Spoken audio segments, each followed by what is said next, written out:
Coucou les enfants, alors aujourd'hui je vais vous raconter une histoire de poule écrite et illustrée par Laurent Cardon. Et le titre est « S'unir, c'est se mélanger ».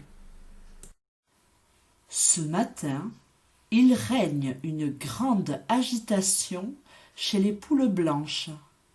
Marcel le coq blanc a disparu. Noémie, son épouse, est inconsolable. Elle a déjà tout compris. C'est la belette, j'en suis sûre.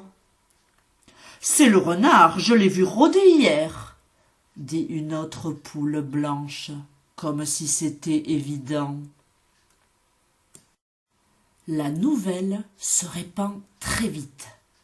Chez les poules noires, on compte et on recompte. Personne ne manque à l'appel, au grand soulagement de tout le monde. Chez les poules rousses, ça caquette de partout. Gertrude, la poule grasse, est introuvable elle aussi. Le conseil des poules se réunit en urgence pour en discuter. C'en est assez, c'est intolérable. On ne peut plus vivre comme ça. Il faut trouver une solution.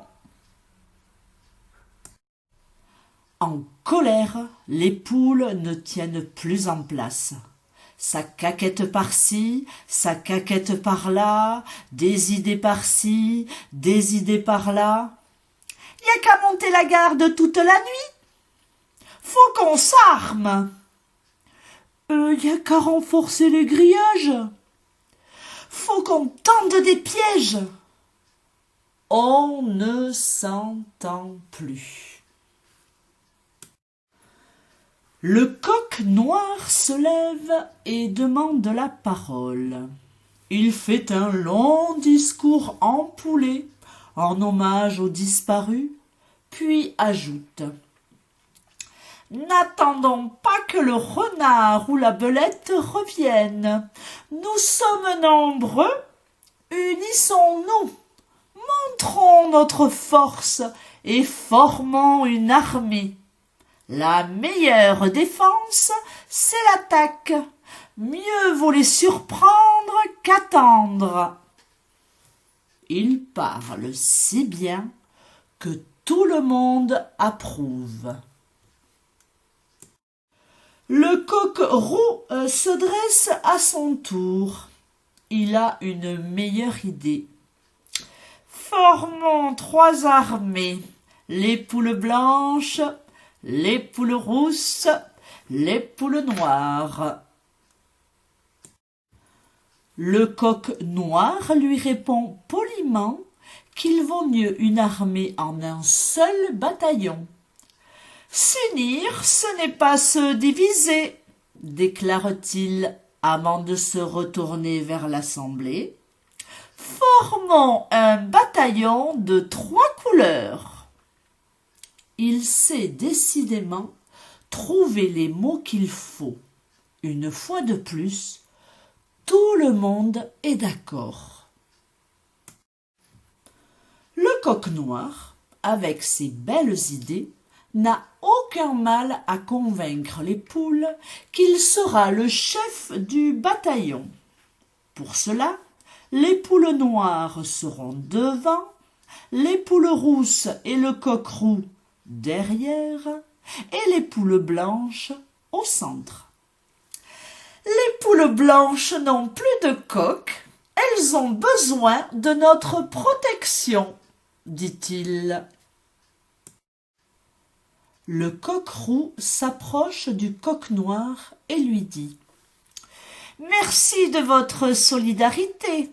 Vous qui n'avez perdu aucune poule, nous vous sommes très reconnaissants. Alors bon, je veux bien que les poules blanches restent au milieu, mais comprenez-moi bien, je suis le coq roux et nous avons perdu notre Gertrude.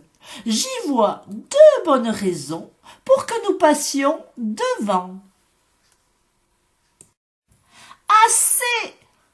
S'écrie Noémie, la poule blanche. Vous êtes touchants, messieurs les coqs, mais vous nous faites sourire avec vos belles décisions. Nous sommes les plus nombreuses, c'est vous qui avez besoin de notre protection. Les poules blanches, très impressionnées par le courage de Noémie, applaudissent vivement. Impossible de ne pas être d'accord. Enfin, presque. Le coq roux et le coq noir sont bien obligés de céder. Une fois la nouvelle organisation mise en place, ça s'agite très fort chez les poules rousses et les poules noires. Les poules blanches s'en mêlent. Toutes les poules semblent soudain avoir beaucoup de choses à se dire. Les becs se croisent et s'entrecroisent. Noémie a raison, les coqs ne nous laissent pas donner notre avis. Nous sommes nombreuses, nous devons décider ensemble. Nous avons notre mot à dire, que nous soyons rousses, blanches ou noires. Après une longue cacophonie, 3 délégués des poules s'approchent. Au nom de toutes les poules de la basse-cour, nous demandons notre droit de vote pour une nouvelle répartition plus équitable. Étant elle-même une poule, Noémie, émue, approuve sans hésiter. Le coq noir et le coq roux, dépassés par les événements, se résignent et consentent d'un petit signe de tête. « Mesdames et messieurs, annonce Noémie, gallinacées, gallinacés, le vote est ouvert. » Le vote se déroule dans le calme. Le résultat donne une nouvelle répartition. Placez les poules en colonne. Les poules semblent ravies de leur choix. Le coq noir est satisfait. Le coq roux est satisfait. Mais Noémie est songeuse. D'accord, on cherche à être équitable, dit Noémie un peu sèchement. Mais vous ne voyez pas que sur les côtés, il n'y a que des poules noires et des poules rousses? Aucune poule blanche. Messieurs, dames, c'est bien gentil, mais il faut revoir notre répartition. Les poules soupirent. Les 2 coqs, confus, se penchent vers Noémie, déjà absorbée par de grands calculs. On dessine, on redessine, on gribouille, on regribouille. Finalement, tout le monde tombe d'accord. S'unir, ce n'est pas se diviser, c'est se mélanger. Plus une minute à perdre. Dans un brouhaha, le cri de guerre est lancé.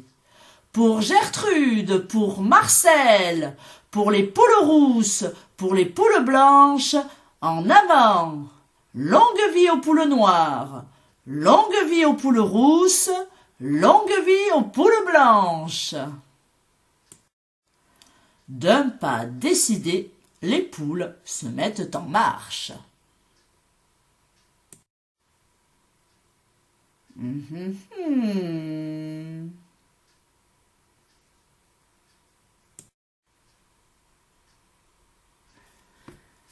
Et voilà les enfants, l'histoire se termine bien puisque vous voyez que les poules et les 2 coqs ont bien réussi à retrouver Gertrude et Marcel.